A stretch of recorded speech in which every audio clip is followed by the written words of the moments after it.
안녕하십니까. FTMC 발달운동연구소 송민건입니다. 며칠 전에 골반 기저근 재활 프로토콜에 대해서 설명을 했었던 적이 있습니다. 저희가 유튜브를 운영하는 입장에서 지금까지 그렇게 딥한 내용들을 다뤘던 적이 없는데, 골반 기저근 재활 프로토콜을 과감하게 업로드를 했던 것은 첫 번째 과감한 행동이었습니다. 그전에는 뭐가 있는 것 같은데 있는 것 같은 데만 설명을 했지 실제 뭐가 있다고 설명을 하진 않았지만, 골반 기저근 영상은 아마 매우 재밌는 영상이지 않았을까 싶습니다. 그래서 골반 기저근 재활 프로토콜의 두 번째 편, 골반 기저근 재활의 심화를 좀 설명하도록 하겠습니다. 골반 기저근 재활 심화, 이게 두 번째 편이고 마지막 Q&A까지 세 번째 편으로 종결을 할 생각입니다. 골반 기저근 영상은 더 이상 올리지 않을 거예요. 이 두 번째 편 보시고 Q&A를 많이 남겨주시면 제가 그것들을 보고 좀 설명을 하도록 하겠습니다. 저희 회원분 중에서 어떤 회원분이 저에게 이런 질문을 했습니다. 이게 과연 DNS의 프로토콜이냐? 콜이 DNS의 명확한 프로토콜이냐? 얘기를 질문을 하셨던 저희 회원이 있습니다. 저희 회원들이 매우 이렇게 공부하시는 분들만 다 오시기 때문에, 물리치료사나 트레이너나 어떤 저희 전공 분야의 분들을 받지 않지만, 이 일반인들이 본인의 몸이 더 좋아지기 위해서 공부를 엄청 많이 하고 오거든요. 다 학자적인 마인드셋이 있어서 저한테 이런 질문을 했습니다. 프로토콜이 DNS에서 명확하게 제시하는 프로토콜이냐, 아니면 내가 만든 거냐?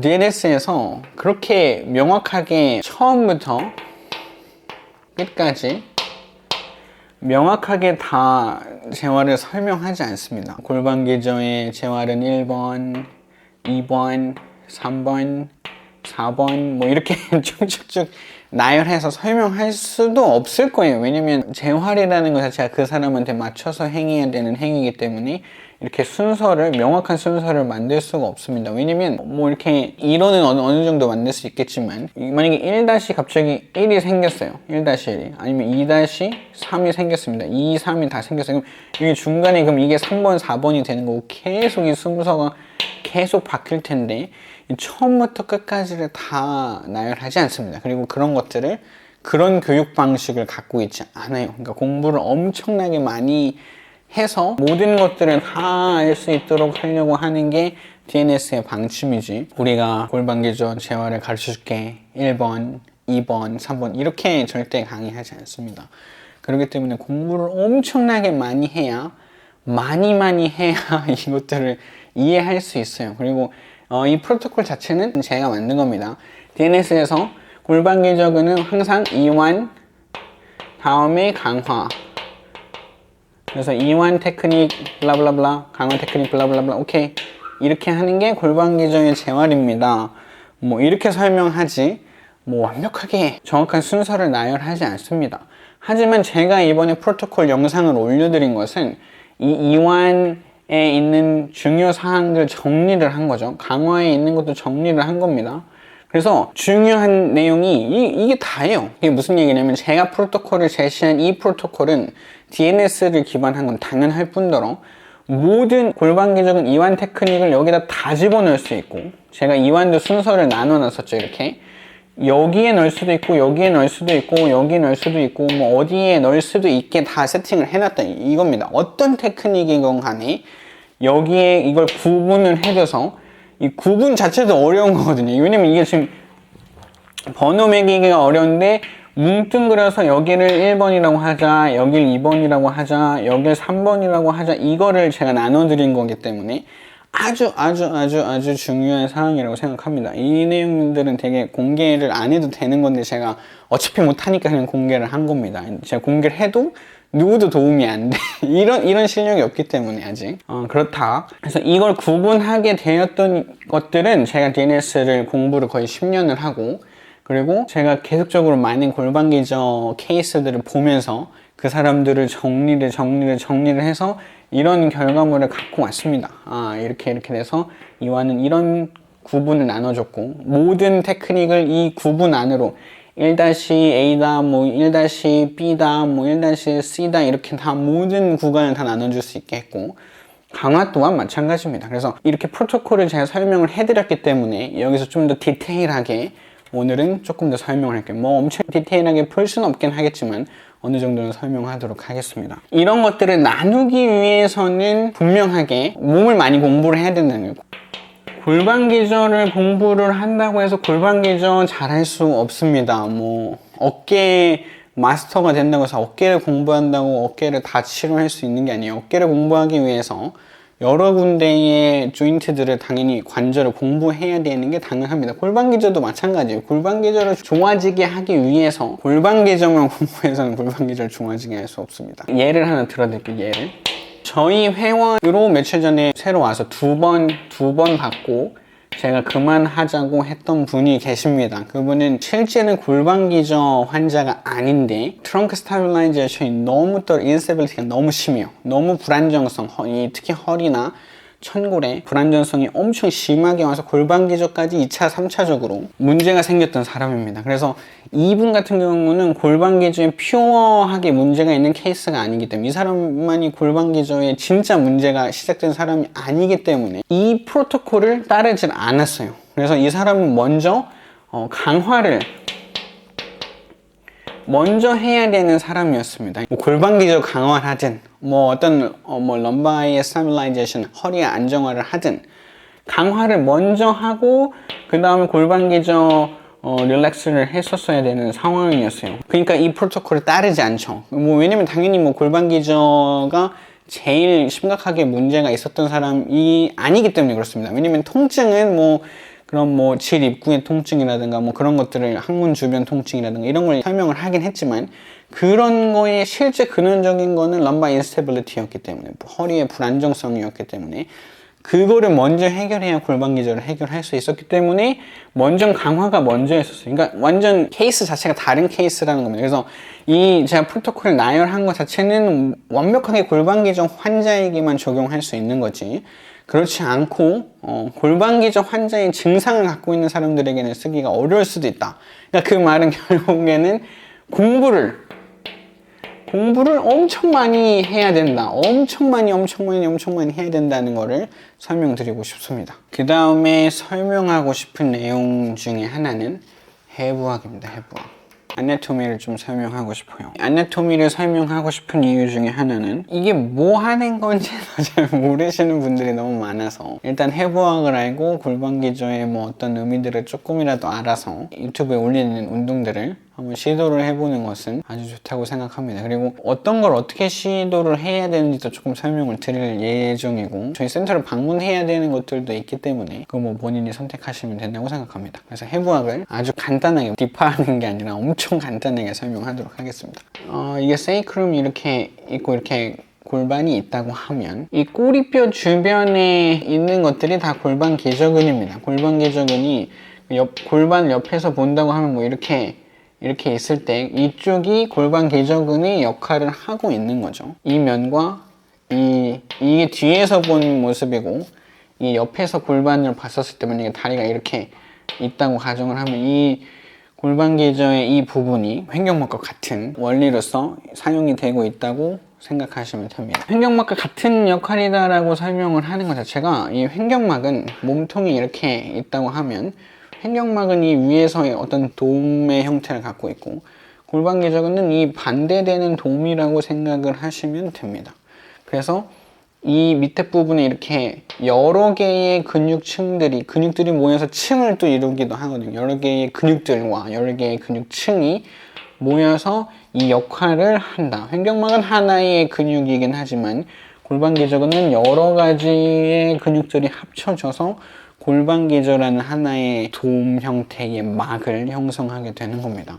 그래서 옆에서 봤을 때는 이렇고 뒤에서 봤을 때는 이렇고 실제 기능은 이 복압을 만드는 형태를 취하고 있다. 그래서 이게 실제 복압은 이렇게 안 생겼고 이렇게 생겼습니다. 이렇게 그러니까 이 부분이 이렇게 올라간다는 거죠. 이렇게 그래서 이 밑에 부분에 그러니까 옆에서 보면 이게 이렇게 되어 있는 거겠죠. 이렇게 이 부분이 골반기저입니다. 또 골반기저는 3개의 층으로 되어 있습니다.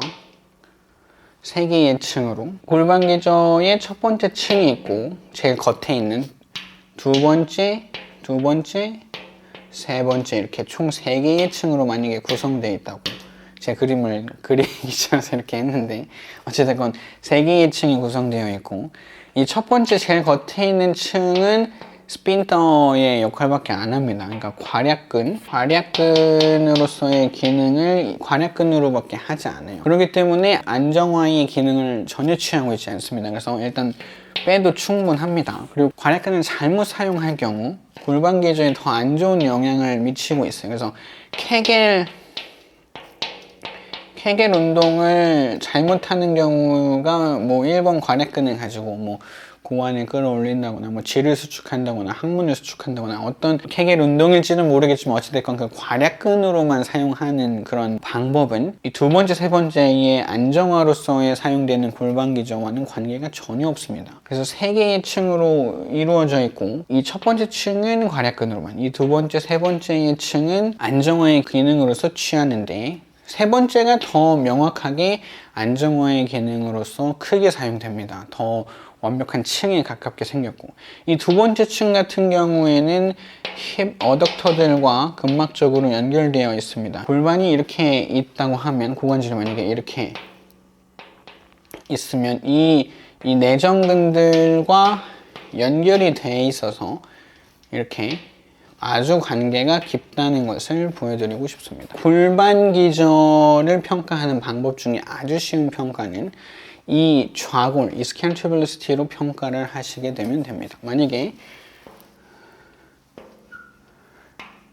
이 기준점으로부터 이 좌골이 어느 정도로 멀어져 있는지, 이 거리를 가지고 골반기저가 이완되어 있는지, 뭐 아니면 너무 타이트한지도 평가를 할 수 있고, 앞뒤의 개념에서도 평가를 할 수 있습니다. 만약에 옆에서 봤을 때 골반이 이렇게 생겼을 때 전방경사가 된다고 하면, anterior tilting이 된다고 하면 골반기저는 더 이완되게 되어 있고, 만약에 posterior tilting이 된다고 하면 골반기저가 더 활성화되게 됩니다. 그래서 이 사람의 골반의 모양을 보고도 골반기저가 더 어떻게 이완되고 있는지, 너무 과도하게 수축을 하고 있는지 그런 것들을 보실 수 있습니다. 이 좌골을 통해서 왼쪽 골반기저의 문제인지 오른쪽 골반기저의 문제인지도 체크를 하실 수 있습니다. 그래서 이 간단한 해부학과 이 기능적인 평가를 통해서 우리가 이해하고 그 다음 단계를 잘 좀 설명하기가 쉬울 것 같습니다. 쉽게 더 설명을 하면 이 좌골에도 붙어 있는 게 엄청 많죠, 근육들이. 그래서 이 골반기저가 어떻게 돼 있느냐에 따라서 이 허벅다리로 가고 있는 근육들 전체가 다 바뀌어져 있습니다. 그래서 저희가 한 다리 운동 이렇게 하죠. 스플린 스쿼트라고 하는데, 스플린 스쿼트를 많이 시키는 이유 중에 하나입니다. 뭐 처음부터 이걸 하진 않지만 스플린 스쿼트 종류들을 많이 시키는 이유가 이 좌골의 차이를 만들어서 실제 활성화시킬 골반기저를 더 활성화시키고 이완시킬 골반기저를 더 이완시킬 수 있거든요. 그래서 이 스플린 스쿼트 종류들을 아까 말씀드린 대로 좌골과 골반기저의 모양과 위치, 좌골로서 골반기저의 모양과 위치를 파악하면서 그걸로 여러 운동들을 시킬 수 있다. 아주 간단한 평가 중에 하나입니다. 이 정도는 뭐 알려드릴 수 있다고 생각합니다. 골반기저가 예전에 초음파로서 막 골반기저 체크를 해가지고 뭐 활성화를 이렇게 봤었던 그 시절에 보면 이 다리를 앞다리 뒷다리를 나눠서 하는 운동들을 했었을 때 골반기저의 활성화가 높아진다, 뭐 이런 논문들이 많았던 이유 중에 하나가 이런 원리입니다. 좌골을 어떻게 만드느냐에 따라서 골반기저의 활성화가 달라질 수 있기 때문에 그렇습니다. 그 원리를 조금 더 설명을 하면, 만약에 스쿼트를 한다고 가정을 했었을 때 더 많이 앉게 되면 좌골은 더 벌어지게 돼 있습니다. 좌골이 더 벌어진다는 거는 골반기저가 조금 더 이완된다는 거죠. 뭐 내려가면서 안정화를 해야 되기 때문에 뭐 활성화도 일어나긴 하지만 좌골이 멀어지는 것 때문에 골반기저의 이완을 만들어낼 수 있습니다. 뭐 그와 반대로 일어나게 되면 스탠드업 하게 된다고 하면 이 좌골이 모여지면서 골반 기저가 활성화되는 것들을 볼 수 있습니다. 그래서 이 좌골의 모양을 가지고 골반 기저의 활성화들을 만들어낼 수 있고 좌골의 모양으로 평가를 할 수 있다. 이 정도는 알고 계셔야 됩니다. 골반 기저 환자면서 맨날 중둔근 운동하고 맨날 장요근 일리아커스 운동하고 이 말이 안 되거든요. 왜냐면 장요랑도 또 중둔근하고도 관계가 있긴 하지만 이 좌골에 붙어 있는 녀석들하고 관계가 더 깊습니다. 햄스트링이나 힙 어덕터들이나 이런 것들. 그러니까 그 얘기는 여기 붙어 있는 게 다른 데에도 영향을 다 미치기 때문에 다 중요하다 이 얘기긴 한데 어떤 한 근육, 중둔근이 중에서 중둔근은 타겟하겠다, 대둔근 타겟하겠다, 장요를 타겟하겠다 이런 행위가 되게 말도 안 된다는 겁니다. 이 CKC 상에서 클로즈 키네틱 체인 상에서 한꺼번에 다 이 머슬 코디네이션을 만들어내는 게 마치 OKC 상황에서 이렇게 데드버그 상황에서 어떤 것들을 아니면 사이드라인에서 옆으로 누워서 중둔근 운동하고 장요근 복압 운동 IAP 복압 운동하고 이런 게 말이 안 된다 이겁니다. 한꺼번에 만드는 협응을 이 좌골의 개념과 같이 갖고 가야 되는 게 이완이다. 근데 그 전에 제가 이완에 대해서 설명을 했었을 때 횡격막을 통한 이완 이런 거 설명드렸었죠. 횡격막을 통한 복압의 활성화를 통해서 생긴 trunk stabilization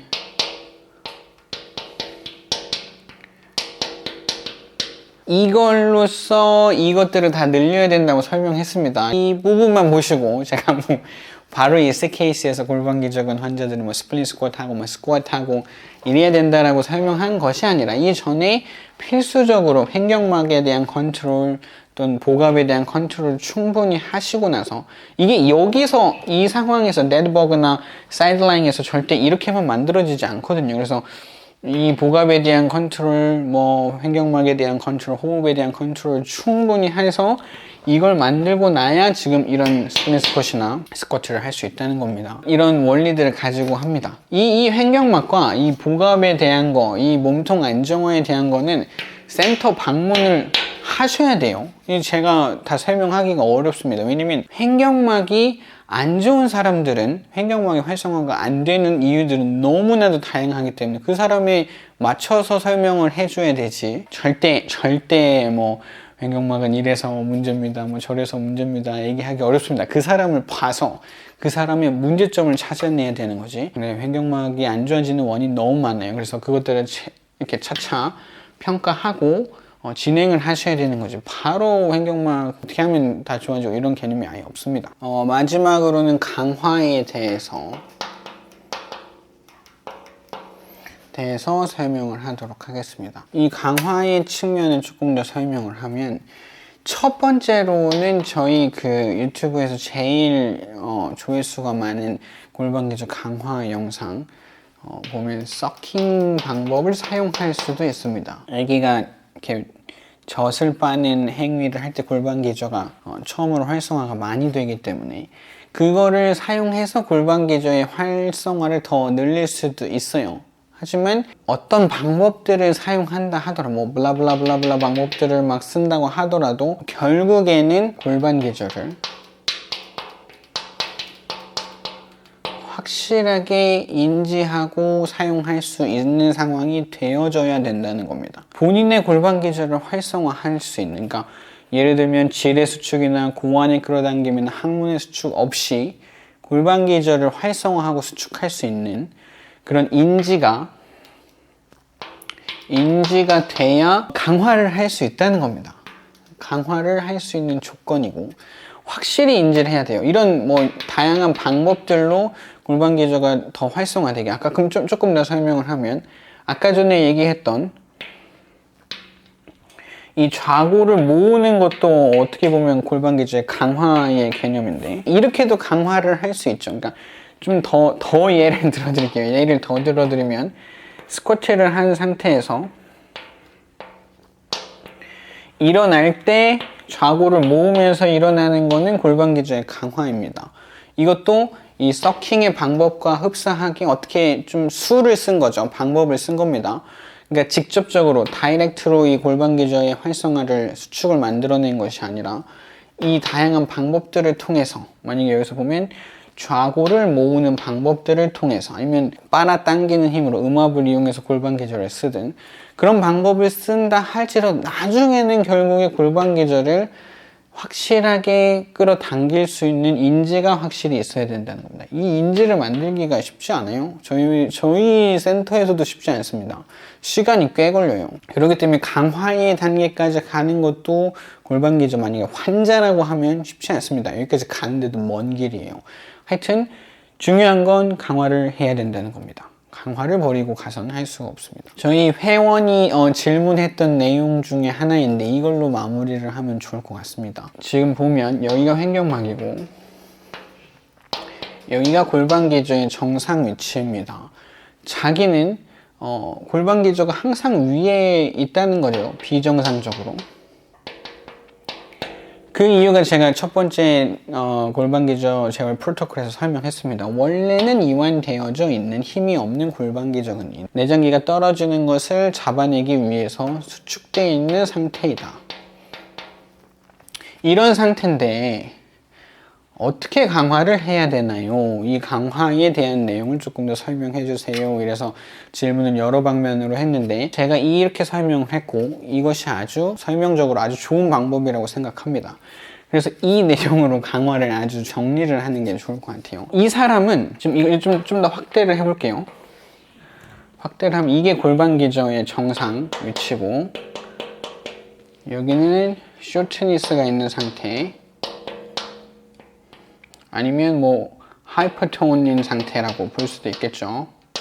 과하게 긴장되어 있는 상태, 긴장되어서 올라가 있는 상태. 그리고 여기는 힘이 없어서 약화돼서 처진 상태입니다. 처진 상태. 골반 기저 환자의 경우에 이거 아니면 이거밖에 없어요. 이 중간이 하나도 없습니다. 왜냐면 여기를 계속 조절해서 내가 골반 기저를 여기다 놓을 수도 있고 여기다 놓을 수도 있고 여기다 놓을 수도 있고 이런 것들이 다 조절이 된다는 거예요. 조절력이 있다. 조절력이 있다의 다른 말이 안정성이 있고 안정화가 되어진다는 얘기입니다. 안정화에 대한 설명은 정말 많을 수 있는데 이 조절력으로도 안정화를 설명할 수 있어요. 근데 골반 기저 환자들은 이완하면 이완, 요 끝까지 이완돼 버리죠. 아니면 완전 짧아져서 수축해서 내장기가 안 떨어지게, 이 두 개밖에 없다는 겁니다. 이 중간 과정이 골반 기저가 여기 있을 수도 없고 여기 있을 수도 없습니다. 그런 능력이 안 돼요. 근데 이제 제가 그 프로토콜에서 설명했죠. 항상 이 상태인데 이완수를 쓰게 돼서 여기서 여기로 내려갈 수가 없습니다. 그럼 바로 여기로 내려가요. 그럼 이제 강화를 할 단계가 되었다는 겁니다. 그러니까 내 원래 골반 기저의 상태까지 내릴 수 있었다. 그래서 강화를 하게 되면 바로 여기로 갈 수도 있죠. 여기까지는 아닐 수도 있지만 강화를 했을 때 어느 정도 올라가집니다. 수축이 꽤 되죠. 그러니까 자기가 짧게 쓰는 데까지 갈 수도 있어요. 가는 것도 나쁘지 않다고 생각합니다. 하지만 아까 말했다시피 인지가 돼서 수축해서 올라온 거면 괜찮아요. 여기에 올라와 있다는 거는 protect reaction이에요.